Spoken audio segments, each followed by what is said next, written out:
Hello, and welcome to Healthcare Finance Unit 3. In this unit, we will be discussing estimating, pricing, and profit analysis. The top 4 learning objectives for Unit 3 are: discuss the nature and purpose of managerial accounting, define the terms cost pool and cost driver, and describe the characteristics of a good cost driver, conduct profit analysis to learn the impact of volume changes on profitability and to determine break-even points. Explain how revenue and cost structures affect a healthcare organization's risk. Now remember, these are the top 4 learning objectives which we will focus on this week. Other learning objectives which you are responsible for understanding can be found within the classroom page. Discuss the nature and purpose of managerial accounting. Managerial accounting involves the creation and utilization of internal data to manage current and future business operations. So what does this look like for the average healthcare manager? In general terms, managerial accounting for a healthcare manager includes forecasting budgets with a heavy dependence on cost estimation. Additionally, volume can influence costs, so that is yet another variable managers have to consider when performing managerial accounting functions. Let's take a deeper look at the topics of cost and volume. Define the terms cost pool and cost driver and describe the characteristics of a good cost driver. Before we discuss the terms cost pool and cost driver, we must first understand what costs influence an organization's bottom line. Costs can be classified into one of 2 categories, fixed or variable. In general terms, fixed costs are just that, fixed, meaning they're not influenced by a change in volume over the short term, which is considered less than a year's time. Variable costs, as their name implies, can vary depending on their relationship with volume. Examples of fixed costs include facility rent, insurance premiums, equipment, and salaried employees. Examples of variable costs include supplies, medication, and independent contractor wages, to name a few. A cost pool refers to the grouping of direct costs incurred by a department. A cost driver is the mechanism that moves the costs.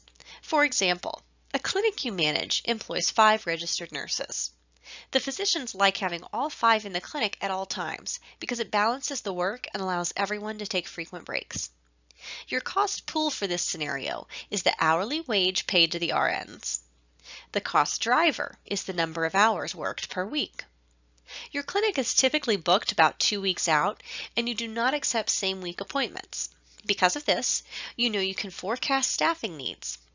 You may determine it's possible to reduce the number of hours RNs work each week by about 20 hours without significantly impacting productivity. You also know one of your RNs has mentioned wanting to go part-time anyway.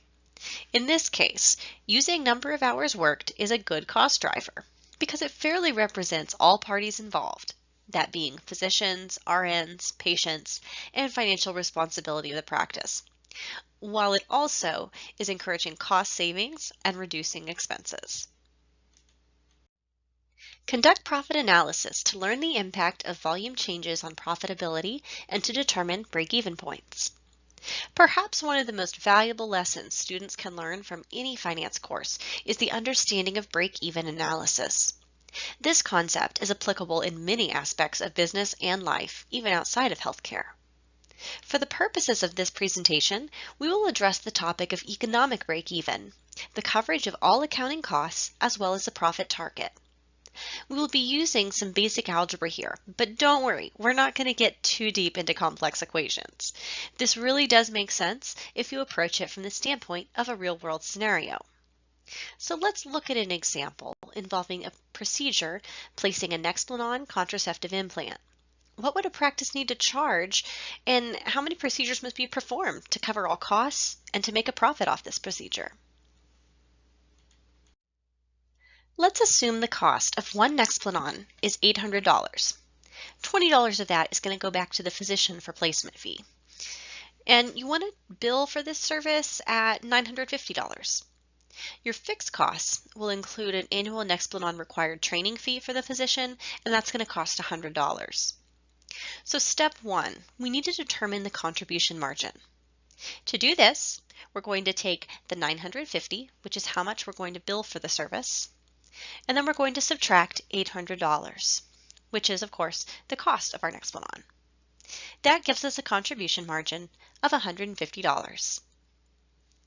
Moving on to step 2, determine the volume needed to meet a profit target. So in this case, we're going to just create a profit target. So let's say $5,000 is going to be our profit target. We're now going to perform our basic algebra functions and work our way down through the equation to meet this profit target. So as you can see here, we already know a couple of these values. We know our contribution margin is $150, so we're going to plug that into the equation. We also know our fixed costs associated with this procedure is the $100 for the Nexplanon required annual training. So we can plug that into the fixed cost. So now we're able to perform a little bit of algebra here, and we're going to move the $100, the fixed cost, to the other side of the equation. And so that's going to leave us with $150, which was the contribution margin, times volume equals $4,900, which is now our target profit.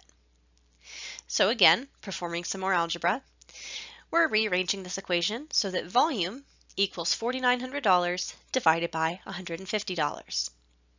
Now we have our volume, which is 32.6 procedures, which let's just go ahead and round this up to 33 procedures for these purposes.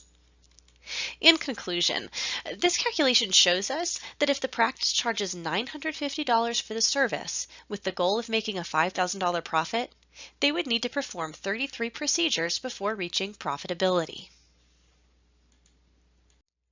Explain how revenue and cost structures affect a healthcare organization's risk. The key to minimizing financial risk is creating a cost structure that matches the revenue structure. So what does this look like in a practical application? Well, as a healthcare manager, it is imperative to continually reevaluate how much you're paying for supplies, equipment, and other costs incurred by your practice or department. Similarly, revenue structures should continually be evaluated to reflect behaviors of third-party payers or self-pay patients if using a capitated model. The primary takeaway is that risk can only be minimized when continual evaluation and assessment of revenue and cost structure is present. It's now time to dive in and further explore the topics covered in Unit 3. Remember to complete the following: watch supplemental videos, complete assigned and suggested readings, and review discussion and assignment instructions. This concludes the presentation content for Unit 3.